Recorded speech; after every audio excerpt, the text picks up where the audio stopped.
I was starting to think like, this is getting pretty crazy, man. Like, some people are getting hurt, they're getting killed, and um, you know, like I was starting to sort of snap out of it, but I was too thickly in it, and I wasn't really that self aware yet. Mm. But what really helped me snap out of it was going to jail, and that wasn't because of like I was scared in jail. I mean, it wasn't even like that. I had plenty of friends in jail. I was absolutely fine in there, like no issues. If anything, like that would have made you want to stay more in gangs, because you Yeah. realise how much, But it was being sober, Yeah. looking at things from a different perspective, that really made me snap out of it. Like, Yeah.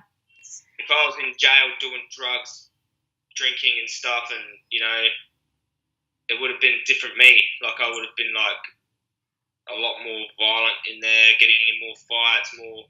But I was sober, just having this massive realization of all these things that I've done, and I was training, so my mental state was there.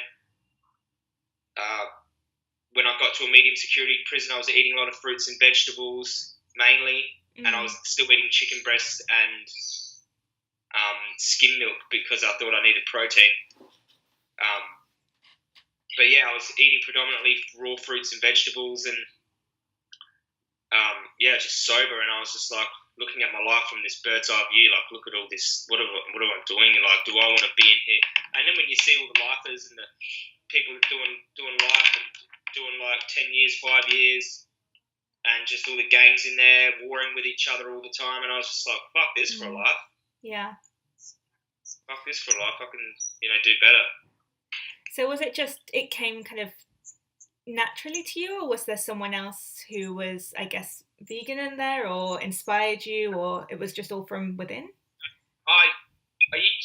So the transition to veganism happened. A seed was planted while I was on home detention. So while I was on home detention, a seed was planted by a raw Buddhist, Dan McDonald. Okay. I think what it was, because he got me into the raw food lifestyle, like because I was so fat and I was looking for a way to lose weight.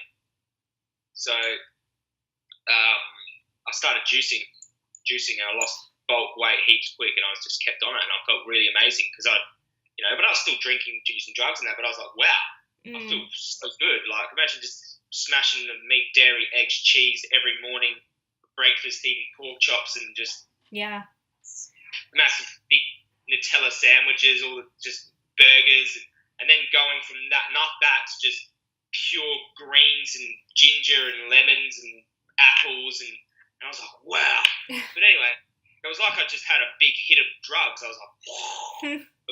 It was funny as. And then he was always preaching about eating death and like how it manifests as disease in your body. He was a real health. I wouldn't say he's vegan. I wouldn't say he's vegan as in an ethical vegan, because he still uses beeswax. But what he was saying made lots of sense. Yeah. When he was saying, like, if you eat suffering and death and violence and that, it manifests as disease in your body, and he's talking about inflammation and all this acidity and disease. Yeah. I don't know, it just made a lot of sense to me. Like, a lot of stuff he said was like, it's a little bit like woo-woo, but no, what he said fundamentally made me realise that, because the truth is always the truth, and you know it. Like, you have a knowing of the truth, and I think when someone says it to you, you're like, wow, that's what I've been looking for. That I already knew that. You know what I mean? That's sort of the realization you have. Like, wow, I knew that, but I needed him to tell me, to remind me of it. Yeah. So then I've seen the hypocrisy in claiming to care about animals, but having a steak on your plate. I've seen people caring about the dolphins on their Facebook, paying lip service to the whales. Yeah. And I'm just like, geez, you're eating chicken, dude. And I remember, if I go back to my old Facebook, you could see the statuses I was posting when I was a meat, dairy, egg-eating, drug-using gang member. And I was like, don't claim to be against animal cruelty when you've got a steak on your plate, you know. And I remember I said, don't worry about me. I'm just feeling guilty because I just ate a big T-bone or something like that, you know. But I knew I was a hypocrite. I didn't pay lip service or claim to be. It's a definition of a hypocrite. Yeah. If you're claiming to be against animal cruelty and you're committing that, saying that's the definition. Like, there's no better way of explaining the definition of a hypocrite there. Yeah. I think sometimes it perhaps takes a while for some people to make that connection, though. I definitely think that I've been in that situation before being vegan, obviously, where it just, it didn't really align with me. But as soon as you do make the change, it like you said, it just feels right because it is right. And, I guess with you being so strongly addicted to drugs and obviously eating meat and things like that, would you say that one or the other was harder to give up? I don't think I would have given up meat if I didn't stop using drugs now. Really? Just because of the... Because I was just because the seed was planted on home deep doesn't mean that I understood it, but I was too involved in my own shit to care about animals properly. I had to worry about who's gonna try to shoot me. Who am I gonna get in a violent altercation with? Who's going to pay me the money? How am I going to pay money to people I owe it to? It was crazy, man. I didn't have time to think about the reality of factory farming or bolt gunning cows in the head. I was too self-involved and not conscious or aware enough to make that transition. So being sober was the catalyst. Sobriety made me go, wow. Look at everything. It's like I just woke up in a nightmare. What the hell is going on? And I had the strength and courage, because I pulled away from the gangs. I had the strength and courage to go on my own path and do what was in my heart and align myself with that. And so giving up drugs first for me, and that was hard. It was pretty hard. So did you go to rehab or? No. It was just jail. Yeah. Okay. It was because you can't really get drugs in it. You can get drugs in there, heroin replacements. People that are on heroin, they get this heroin replacement, and people will get it out their mouth and then they'll smoke it. Yeah. You can get that. I didn't want to do that because it's frowned upon, and because the gang I was in frowned upon that, and I didn't want to do that in there because I knew all the how complicated it made your jail time if you started getting to drugs in there, because that's where all the fight. It's just didn't want to do it. I wanted to train, keep my head on straight, and just do my job. And jail stopped me from using drugs. There's no alcohol in there. Number one, you can make alcohol in there, but I would rather eat the fruit, because people get fruit and they put bread in the bag and they make alcohol. I didn't want to get drunk in there because I knew if I'm drunk in there, you could, So getting rid of alcohol was the major one, because I could right now have 2 beers and that would turn into 5 beers. That would turn into 4-day bender, and I'll be using drugs and my inhibitions go away. And so that's why I knew that if I wanted to give up proper hard drugs, I had to give up alcohol first, because it's the gateway. Yeah, definitely. Yeah. Especially for me, like I could be like, no, I'm not using meth anymore, and then I'll have a few beers. It's all over. You don't have no willpower when you're half pissed. Yeah. No, I know. So did you find it hard to, I guess, once you had kind of established that change that you were making with going into veganism, I'm sure you didn't anticipate that you would become an activist, but how did you separate yourself from the gang that you were in? And then, what was the journey between then and where you are now? Because from what I know, and it's mainly from movies, but separating yourself from a gang is not that easy, so. No, it can get pretty hairy, Yeah. Because, so for starters, I had a fair amount of respect in my gang because I had known them for a long time. Like we had been like in this thing together for a long time. So so I had a certain amount of respect and stuff like that. And certain prominent member had left, and he was the one who brought me in. So I'd use that as an opportunity to leave, and did it in a respectful way. And I talked to the right people, and I said it's not for me anymore, and they understood perfectly that because they seen my transition out of when I got out, where my head was at, and I was just like, this isn't for me, I'm out.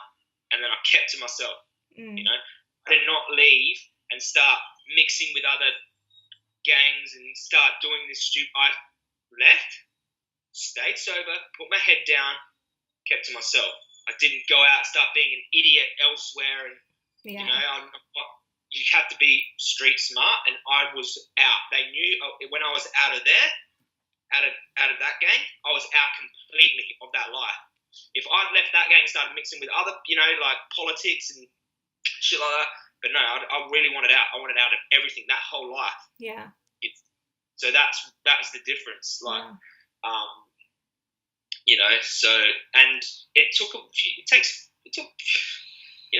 years for me to be relieved of the anxiety and paranoia from everything in my past, and still now it's still there. Yeah. Because it's real. It's not, So I think for me doing it in a respectful way, and because I had earned a bit of respect, and I think the opportunity was there to leave, and I took it. Well, you have obviously, I don't know, you say about anxiety and things like that, but you seem very confident when you watch your videos on your outreach and public activism.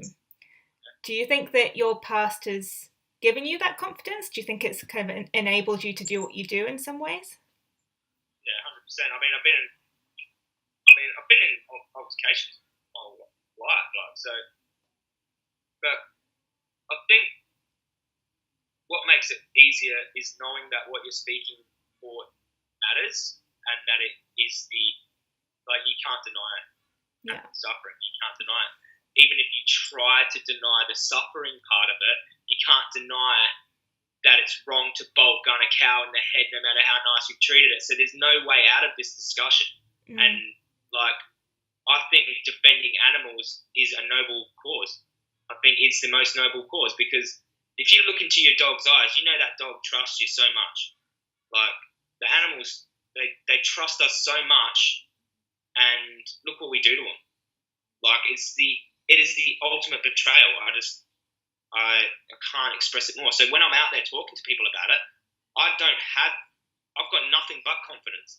I've got nothing but strength, because like, it is a noble cause, and it needs to be spoken about. And I think it takes practice, but once you're very solid and in your belief,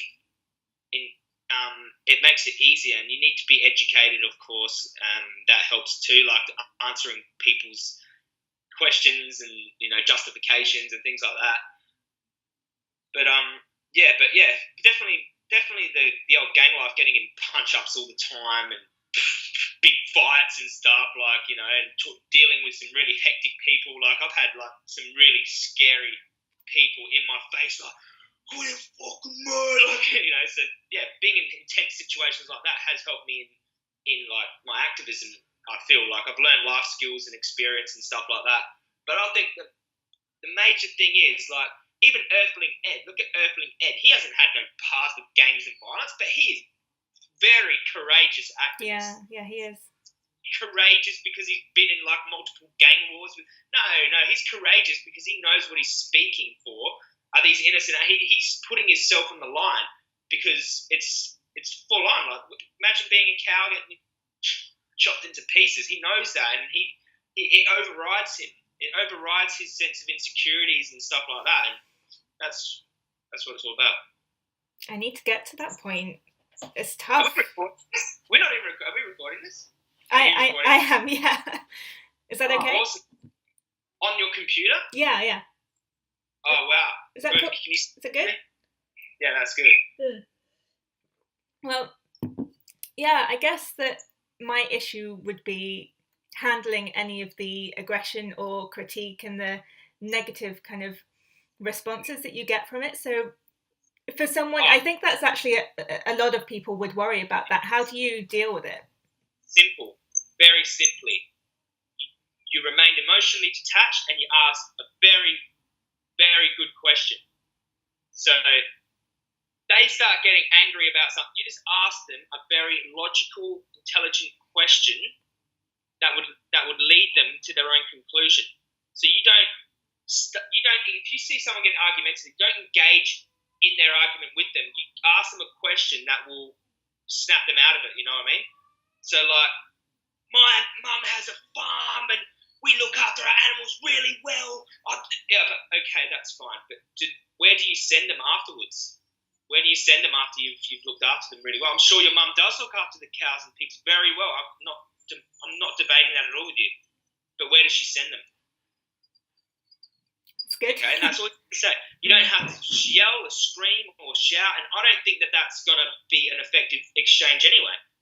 Like, I want them to go, she sends him to a slaughterhouse. Oh my God, you're right. Yeah. How can she deny that? You know?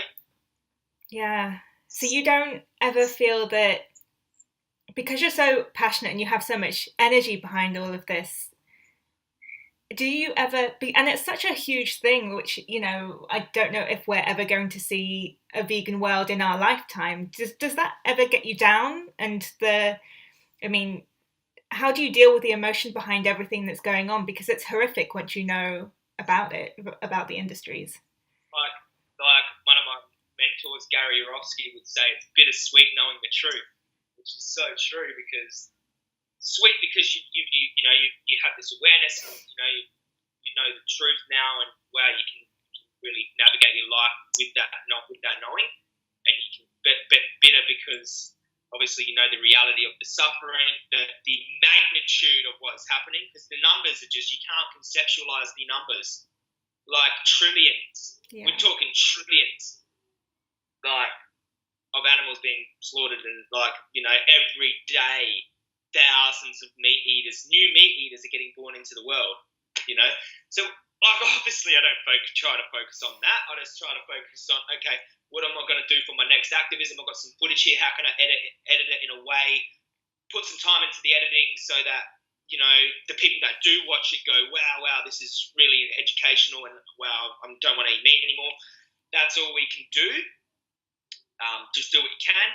I've always got this itch in my stomach, like, I've got to do some activism. I've got to, you know, do something. Is it a post that I can write? Is it something I can put on Instagram? Just anything like I can do right now. Like, I haven't done nothing today. I try to do something every day, just something small, even if it's like, you know, just messaging with someone or educating someone at work, or, you know, but just focus on ways that you can, you know, change people's mindset about veganism, instead of focusing on how big this how much work we have to do, and how, you know, I think that you could seriously have a mental breakdown.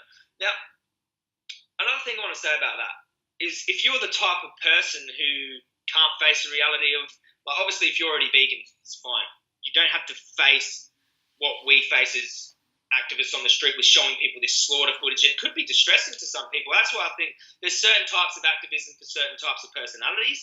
I think that's very important too. Like, just because, like, I'm out here showing people slaughterhouse footage and, you know, having this exchange on the street doesn't mean that that's going to be for every person either. Like, don't feel like, you know, I'm inadequate because I can't do what Joey or Earthling Ed does, or what James does.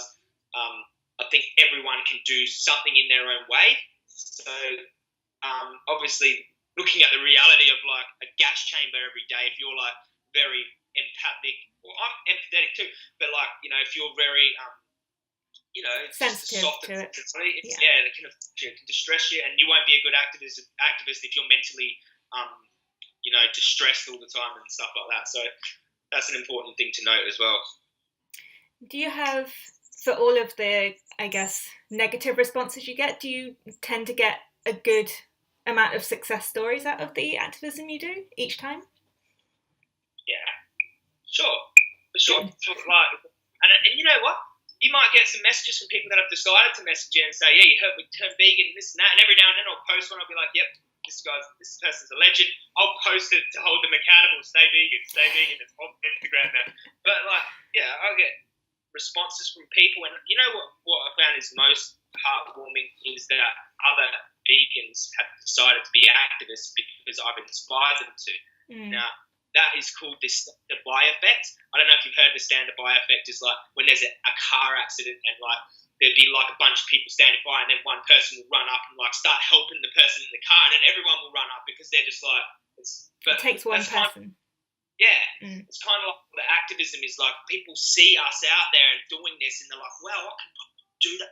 No, I'm going to do it, you know, and that's what helps too because we don't just need new vegans, we need the vegans that we currently have to be activists, and that is huge too. That is huge. So that is heartwarming to see as well. And also, there's a lot of people that are affected and inspired that don't tell you. Yeah, that's true. Wow. So it's enough to keep you motivated then, I imagine, just knowing that you're creating a difference. I like and say that it doesn't help being, it doesn't help having people giving you that esteemed response saying, wow, you really helped me. What you're doing isn't falling on deaf ears, and people saying in the comments section, oh, thanks, Joey, this is awesome, great video. Like Gary Orofsky shared my video, he thought it was, I was like, and, having like big activists like that share my stuff, it's like, or like just speaking to me and, it feels good. But the main thing is to motivate you should be what's happening 20 kilometers outside of your area in those piggeries, in those gas chambers, in those chicken sheds. That's motivation. So what does the future hold for you then? Is this something you're going to be doing long term, or do you have any other plans coming up? I'm going to the UK with me and James Aspie headed flying over together. I think you think you're going there when I'm not there. Gutted. Is it a festival or camp out? Vegan camp out. Okay. I'll be on the stage telling my story to like people and stuff, which will be one of the first times I've done a big proper speech. And I'm just going to hopefully just wing it and then do some activism workshops over there, and then we're going to travel around the UK talking and doing activism in London. Going to catch up and collaborate with all the London vegans, which is so many good activists over there. I couldn't even start to, all of them. There's just amazing work going on over there, and that'll be great. And then coming back here this year will be the Animal Activists Forum. Be doing activist workshops there. There'll be the Adelaide Vegan Festival. There'll be World Vegan Day. So there's lots to do, and I'm just going to keep sort of progressing as an activist. I don't know, YouTube is a great platform for me, Facebook, and just keep doing what I'm doing because it's working. And if we all do something, it will happen a lot faster. So. Yeah, that's amazing. It's really inspiring to see what you do, and I think that you probably, have that effect on a lot of people. Like you said, you've inspired many to start activism, which is so important. I'm so glad to hear that you're going to continue with it as well. Do you think it's something that you will end up, or are you going to pursue it full time in the future? I guess it's not really a career as such, but it's sort of like, the only way you can get away with that is if you're getting donations from people. Yeah. I have to make some money to get by. Yeah. But I've got to where I work. I can say I'm going to work a few days a week, and I'll make just enough money to get me by, and then I can do my activism in the meantime, which is it's okay for me because I could probably do more. But because my work's been posted on YouTube, it is having a big effect.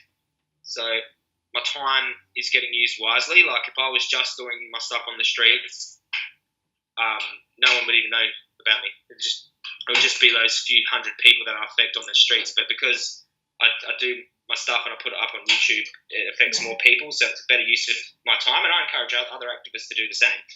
But yeah, I mean, if I started a Patreon and got donations from people, I could probably do it full time. But I don't rely on that. I just keep doing my activism, do a little bit of work here and there, get by, and well, it seems like your channel's growing, so you're definitely going to have a wider reach the more you do it, which is great. Yeah, as the years go by, people find out more about you, and obviously my approach and my skills as an activist will improve, and even like I've evolved since I first started my YouTube massively. Like before, now I feel like I communicate more effectively. I'm more educated on topics. I'm not like, because I was a bit of a punk at the start. Now I'm more of like, being a bit more approachable to different generations of people, and just like just more watchable for certain age groups. You know what I mean? Do you think that because of your background, you can probably talk to people on a certain level? So do you think you would ever consider, I guess, going to, I don't know, juvenile detention centres and doing talks there, or schools and things like that with? I would consider it, yeah, for sure. Yeah. Yeah. Not just yet, but I would definitely consider it. Yeah, juvie and stuff like that. Yeah. 100%. I don't know about adult prisons just yet. I mean, because it's so still fresh, but yeah, maybe it was a little bit older, maybe adult prisons. But I think the juvenile detention is where you need to be, because they're still not fully institutionalized hardened criminals yet. Like it's a lot harder to break the conditioning of someone who's done 10 years jail. Like a juvenile is, there's still a bit of opportunity there to talk to them. And if you talk to just a youth on their level, they're more likely to listen to you, especially if you've been there doing what they've done. Yeah, and I guess they're the future as well, so 100%. It's going to have a huge impact. Anyway, like I get a much better exchange when I talk to younger people for some reason. I mean, not all the time.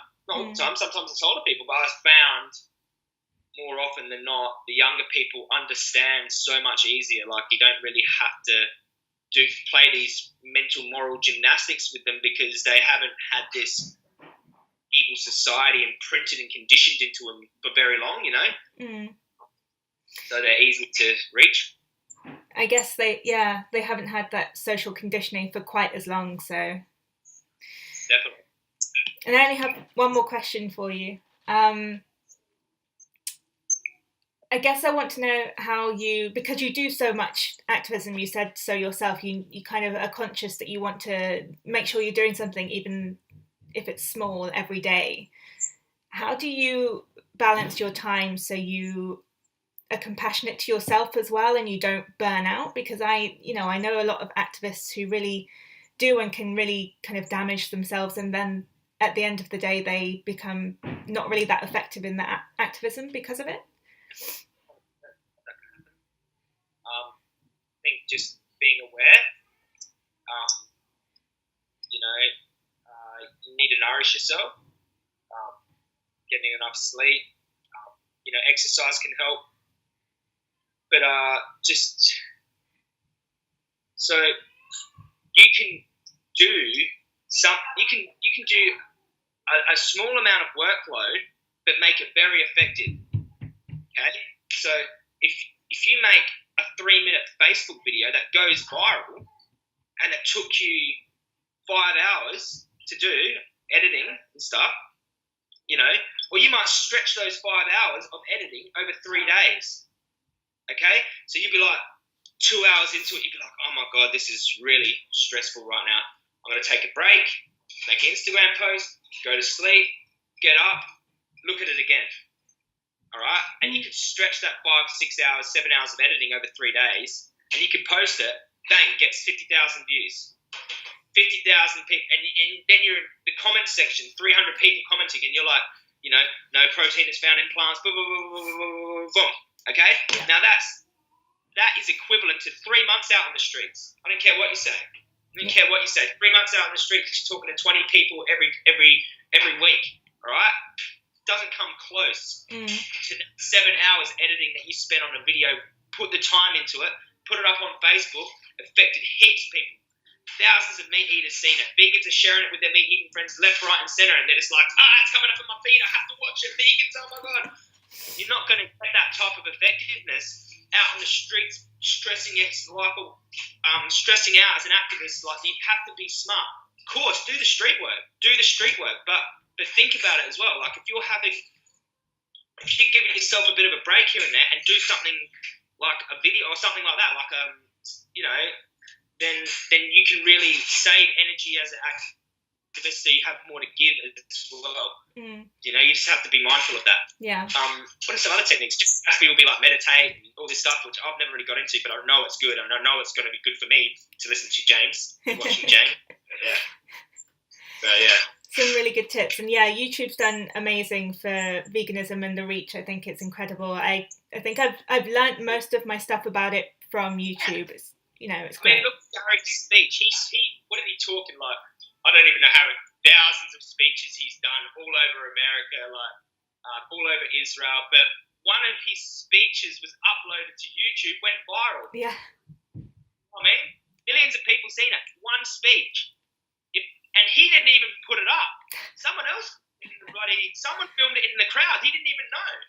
You know what I mean? He spent all that time dropping gold, and it was dropping on 50 people every time. Someone uploaded it once, 3.5 million people seen it. Boom. You know how many people that speech has turned vegan just by watching it? Because it's just like, it's major. It's major. So that's the power of videos. Yeah. Less work ethic. Look at Freddie the Banana Girl, 7 million views a month. How many girls has she turned vegan? It's uncounted. You couldn't count it. You couldn't count it. I mean, so it's stuff like that.